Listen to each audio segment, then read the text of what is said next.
Helena is enslaved. Her body does not belong to her. According to Roman law, she cannot refuse what is about to happen. She's already on her knees when the gates open, not because the state wants her dead, but because it wants everyone to remember her differently. The sand bites the inside of her wrists where iron meets flesh. Heat rises from a sun-baked arena floor and from the bodies packed tight around her, a press of thousands whose voices are less a roar than an expectation. A bull snorts somewhere beyond the low wooden barrier. Its breath steams in the motionless air. Men with short cloaks and iron collars prowl the track. A herald stands with a tablet. They do not come to kill her quietly. They have come to make an example. We will call this woman Helena. She is a composite, a stand-in for the enslaved women whose names rarely survive in the chronicles, for the mothers, daughters, wet nurses, household servants, and concubines whose lives were entangled with politics in ways that made them vulnerable. This is not the story of one exceptional noblewoman who stood in the hippodrome. This is an attempt to center those whose stories are usually invisible in the surviving record. Where specific evidence exists, I will point to it. Where the record is thin, I will use careful language. Accounts suggest, some sources report, historians estimate. The choice to recenter the scene on an enslaved woman is deliberate, because the punishments we will describe were often about identity, not merely about bodies. If this kind of deep history storytelling speaks to you, consider subscribing to this channel. She kneels because humiliation must be seen. Death can be fast, shame must be communal. The first minutes are the worst trademark of a public punishment, the deliberate, slow removal of markers. A ring is yanked from her finger, a braid is cut close to the scalp so the hair falls in a rough pile, and a whistle of breath passes through the crowd. Her garments, once a private sign of who she was in the house, whose daughter she belonged to, what station she maintained through service, are stripped away and replaced with coarse tunics meant to look like rags, or with deliberately masculine sackcloth, or with the garments of a condemned criminal to announce that status change aloud. Around her, the hippodrome is not neutral, it is an instrument. The long oblong carved into the city's heart, marble stands, a center spine of obelisks and statues, a track circled by tiers of seats, is built not only for sport, it is an arena of memory-making. The charioteers race, the factions cheer, but the emperor measures loyalty here. The factions, the blues and the greens, are not mere fan clubs but networks that can be harnessed for political expression or rebellion. To parlay punishment into spectacle is, in that world, to convert private shame into a public technology of control. There are small, soundless details that mark the cruelty as intentional. A herald reads a list of names aloud while the crowd listens. The name of a household patron is called. The names of women connected to him follow. Those who stand accused are led forth. Some are recognized: relatives, wives, daughters. Others, like our Helena, are unknown faces to the spectator masses, but precisely the people the state wants to mark, those whose connections signify the reach of an opposing network. In public, private relationships are transformed into evidence. In that deformation, they serve the city as a warning. This kind of spectacle was not an accident of a single riot or one mad tyrant. It was an element of imperial power that could be turned to different ends: to rally the crowd, to punish enemies, to erase identities, to rewrite civic memory. In the late Roman and early Byzantine world, the hippodrome was both stadium and courtroom, arena and stage. Its seats were nested not only for viewing, but for listening. Declarations, proclamations, and condemnations could be administered in view of tens of thousands. The emperor who could command that space controlled, in some important sense, the narrative of the city itself. To understand why the public spectacle mattered, we need to widen out briefly to the event most often associated with the hippodrome's worst hour, the Nika riot of 532. What began as a series of angry shouts in favor of a charioteer and against corrupt officials quickly escalated into a full-scale political conflagration. Contemporary chroniclers, writing decades after the fact and often with their own agendas, paint the scene in different colors. Some describe a street protest that turned into a palace siege. Others emphasize that factional rivalries were the spark for long-standing public grievances about taxation, corruption, and the overreach of certain court officials. Estimates of the casualties vary widely. Some surviving accounts claim tens of thousands were killed in the course of the suppression, and some modern historians offer figures in the range of 20 to 30,000, though these numbers should be treated with caution. What is clearer is the sequence that followed. The gates of the hippodrome were locked, emissaries tried to negotiate, and ultimately the Emperor Justinian, with his general Belisarius and with troops disguised or hidden within the complex, ordered a massacre to reclaim control. Whether one reads this as a brutal necessity or as an atrocity of power, the effect was the same. The emperor reasserted imperial authority through a demonstration of overwhelming force. The massacre itself is the blunt instrument. It ends lives in the way that force often does. What followed, and what interests us now as a distinct practice of punishment, was more surgical. After the killing ebbed and the bodies were cleared, officials moved among the survivors and the debris. They read lists, they sought out names, and they chose particular people for another kind of performance. The logic of selection was strategic. Those dragged from households and presented before the crowd were often connected to political networks, whether by marriage, by kinship, or by servile service. Why target women? The answer lies partly in how identity and reputation functioned in late antique urban society. Women were often the living carriers of family honor, dowries, and household networks. They were visible signs of a man's capacity to keep household and social ties intact. To strip a woman of her respectability, to shave her head, parade her naked or in rags, read aloud her supposed transgressions, was to signal that the household itself had been broken. The punishment was intended not only to shame the individual, but to cascade dishonor onto relatives, allies, and patrons. In a social system that relied on reputation and public recognition, to be publicly dishonored was to lose rights of alliance and marriage, to be excluded from civic sympathy, and to become a living caution. The forms that humiliation took were many, and surviving sources list a grim set of options that officials and commanders could employ. Contemporary chronicles and later legal texts mention practices such as forced parading, shaving of hair, the removal of jewelry and clothing that signaled status, the imposition of degrading garments, public recitations of crimes, banishment from the city, and increasingly violent corporal punishments like blinding or being dragged behind chariots. Some sources, whose reliability varies, tell of women being tethered to animals or led in dog collars. Where precise corroboration is lacking, historians note patterns rather than certainties. Accounts suggest that these forms of spectacle were used to make bodies legible as marks of political defeat. We must be careful here with how we speak. Not all recorded punishments were identical, not all women were enslaved, and not every instance involved the same rituals. The imperial world was complex, practices changed across time and place. But when it came to political reprisal, the targeting of women, particularly women linked to opposition networks, recurs. Whether wealthy wives whose jewelry and clothes were stripped in the name of exemplary punishment, or enslaved women paraded as tangible proof of their master's disgrace, the spectacle was meant to be read as a civic sign.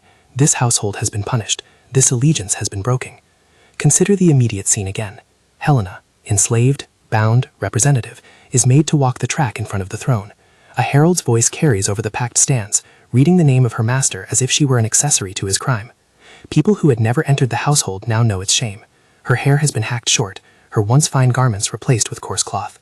She is forced to make circuit after circuit, the repetition itself a kind of punishment, a continuous reminder to the crowd that the state has the power to reshape someone's social identity publicly and permanently. She cannot hide, she cannot grieve privately. The punishment is designed so that there is no discreet escape from humiliation. This ritual does something execution does not. Killing someone removes a voice and produces a corpse, a permanent somatic end. Public humiliation attempts a different kind of finality. It reaches into the social afterlife. It severs marriages and prospects. It makes future alliances difficult or impossible.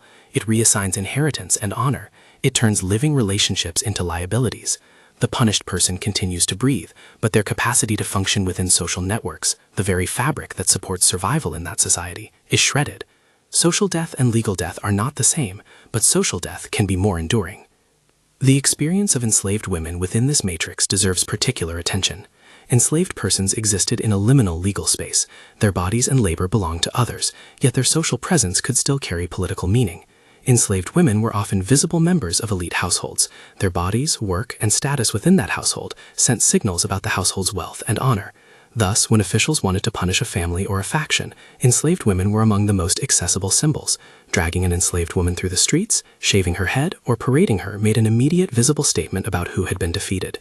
But the historical record of enslaved people's experiences is thin, and we must not overstate specifics where evidence is lacking.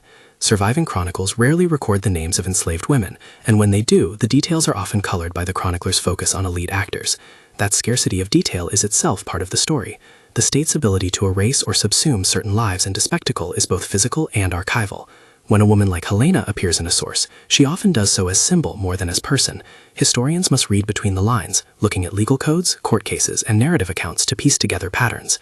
One of the most striking features of these punishments is their theatricality. They were staged, choreographed, with attention to audience reaction and to the prolonging of attention.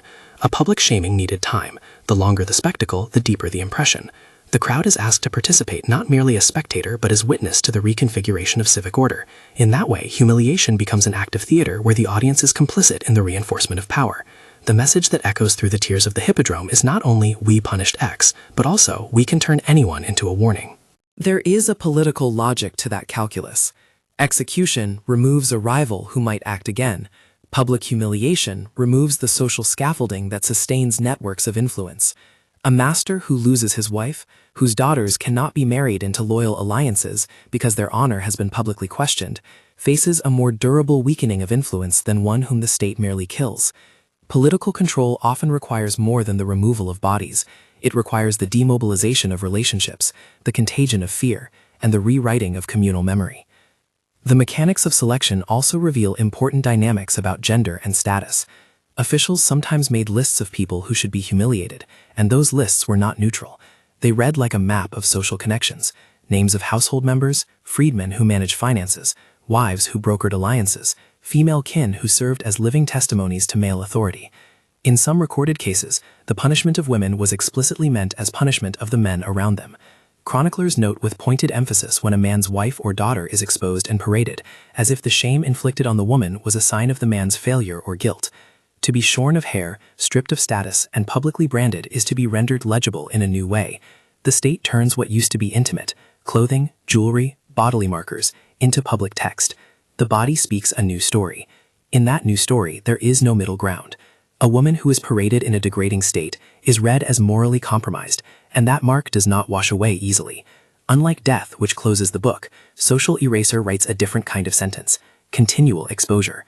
We should also note how these practices were gendered in their symbolism. Shaving a woman's head performed an attack on femininity as the community read it. Stripping away jewelry marked not only economic deprivation, but a more fundamental stripping of indicators of respectability. In a culture where hair and dress carried social meaning, where a respectable woman's appearance mattered to her family's standing, the removal of those things was a deeply invasive punishment. It was an assault on the signs through which people understood and recognized one another. There are recorded instances in other sources where women suffer corporal punishments like blinding or being dragged by animals. The reliability of every individual account varies. Some are likely literary inventions or exaggerations intended to shock. Still, enough reports converge to indicate that visual, humiliating punishments, sometimes physically violent, were in the repertoire of punitive options. Such measures combined corporeal harm with public exposure, increasing the political utility of the punishment by making the result both a bodily scar and a public sign. What does such punishment do to families and communities beyond the immediate victim? The effects ripple outward. A woman's public dishonor could make marriage alliances risky, reducing the political capital of her natal family. Children might grow up with a stigma attached, losing prospects that would have been available to them otherwise. Freedmen and clients who had depended on the household's prestige might lose patronage. In other words, punishment was not a private matter. It redistributed social capital and altered networks, sometimes permanently. When officials used spectacle as policy, they were knowingly attacking the architecture of social reproduction. The goal was not merely vengeance, it was governance. By producing a visible, memorable example, rulers taught the population what loyalty and disloyalty looked like. The spectacle functioned as a lesson and a deterrent. The crowd left the arena not just impressed by force, but warned about the cost of opposition. For the ruling elite, such demonstrations were a way to translate authority into social fact. Names read aloud, bodies changed, and stories told. There is an uncomfortable continuity between these ancient practices and modern forms of public shaming. The technology has changed, print, radio, television, then social media, but the mechanism is recognizably similar. Public humiliation circulates as a form of social control. It corrects, it punishes, and it erases. In some contemporary instances, online shaming can undo a person's professional life more effectively than a private reprimand. Televised trials and publicized disciplinary hearings often share the same logic as the hippodrome spectacles, the need to make an example so that others will learn. The form is different. The impulse is similar. This is not merely an invitation to moral equivalence. The legal contexts are different. Modern societies have institutions and norms that constrain states in ways medieval institutions did not. But the line between public accountability and punitive spectacle can be thin. When a society substitutes exposure for due process, when it delights in the prolonged humiliation of a person rather than in carefully adjudicated justice, it creates a culture in which suffering is consumed for civic edification. The past helps us see how dangerous that inclination can be. By centering Helena, by seeing in her kneeling the life of an enslaved woman whose recorded name may never have made it onto a chronicle, we reorient the narrative. We do so because the archive is uneven, and the silence of enslaved people is itself a product of the mechanisms we are describing. The parading, the shaming, the erasing are not only physical acts, they are archival acts. They determine whose lives are recorded, whose stories are deemed worthy, and whose names are preserved. That erasure is part of the punishment. What did exile mean for a woman like Helena? If the state decided banishment instead of continued public exposure, the consequences were still severe. Exile could be literal displacement, removal from the city and from its networks. For an enslaved woman, it might mean sale, separation from family, dispersal into other households. Even if not sold, exile removed the protections and familiarity of the known social world. If the goal of punishment was to deprive someone of the capacity to be respected and integrated, exile was an effective tool. And yet, within this bleak calculus, there were also acts of resistance and resilience that do not often make it into the sources. Families tried to rehabilitate dignity in private, to hide scorn, to arrange marriages or placements that could restore some semblance of standing.